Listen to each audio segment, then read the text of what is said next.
Faculty and staff, Melanie and I this year have been asked from many of you if you need to update your CPR certification, and we're asking that you partner with us and help keep track of that. So we're providing a tutorial here on how to update your information through the Red Cross and send your form in to us.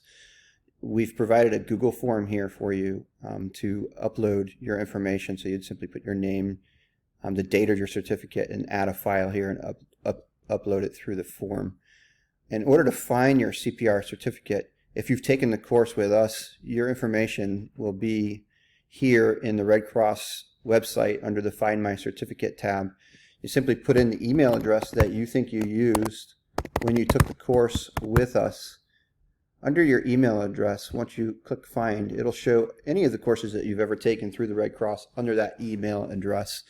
If you think you use a different email address than the Saints email, try searching other email addresses to find your certificates. Once you've done that, under the status bar here, it will show if your certificates are valid or not. If you have a valid certificate, you can then upload or download that by clicking on the bar here. Make sure you click the little box there to shade it out in black, and then download. You can either download or view and print and download to your drive, or however you want to do that, to then upload it into the Google form that we mentioned here. If you find that your certificate is no longer valid due to COVID-19 this year, it's not practical to teach CPR, to do the skills portion of the CPR certificate.